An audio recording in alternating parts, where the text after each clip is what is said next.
This match is a pretty cool one that I thought y'all would enjoy. Today's matchup is going to be against the man, the king, Nick freaking Gage. Sorry, I know that's not the right term, but we're not even a minute in. Taking on now WWE wrestler Joe Gacy, who was going by Chainsaw Joe Gacy at the time. This matchup took place during the 2015 Skate and Surf Festival for Jersey Championship Wrestling on May 16, 2015 in Asbury Park, New Jersey.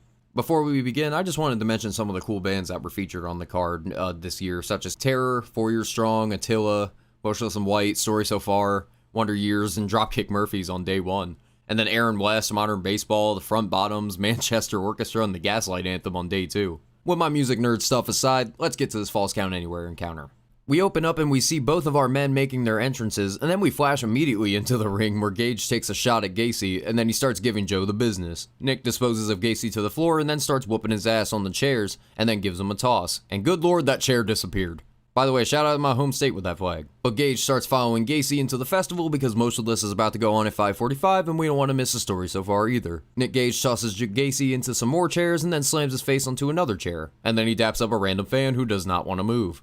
Nick and Joe start fighting again through the festival and then they find a skate ramp just randomly here, as you do, and then tosses Joe into the barricade. Nick Gage is dope as fuck and gets the respect of the skaters. Gage tosses Gacy over the barricade, and then he powers up Gacy and hits a vertical suplex onto the skate ramp. Jesus, that had to hurt. Nick Gage definitely earned the respect as he daps up the skaters that were there. Joe Gacy then starts fighting back where I think Joe hesitates with the punches. We also see that future GCW owner Brett Lauderdale is the referee for this match. We get back towards the ring. Oh, wait, never mind. Joe Gacy then tosses Nick into a truck, and then they start brawling towards the shitters. Nick tosses Joe into one of the porta potties.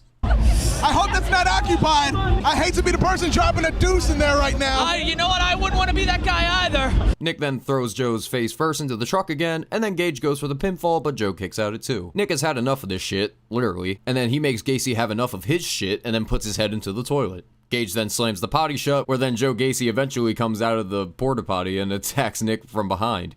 He also has TP on the back of his trunks. Nice touch. Joe Gacy starts hammering away with some stiff right hands on Gage. Or as they say in New Jersey, hey, how you doing?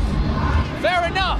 Joe Gacy is insane and gives Nick Gage a brainbuster on the grass, where the announcer then makes fun of Brett Lauderdale. And look at Brett Lauderdale trying to do something. Joe starts giving Nick some punches on the ground, and then when he comes to, Nick starts getting his offense in. And then he plants Joe Gacy with a DDT onto a table right in front of Jake Roberts, who just randomly here for some reason. It doesn't say he wrestled on this night. We get back into the ring and Nick Gage starts taunting the crowd, but this causes Joe Gacy to try to take control and looks for a pile driver, but Nick is able to counter with a low blow. He then spikes Joe Gacy with another DDT and then drops an elbow for good measure. Nick asks someone at ringside for a chair, which he then tosses into the face of Joe Gacy in the corner, and then the ring starts to fill with chairs from the fans. Nick sets up a chair and then gives him a boot in the corner. Nick Gage looks to end it and he gives Gacy a choke breaker, but that's not it, as he pulls him up and then spikes him with a pile driver, and that's the 3 count. Got some matches during a festival or a random ass location for a Falls Count Anywhere match? Comment down below. I may be low right now, but I can see so clear.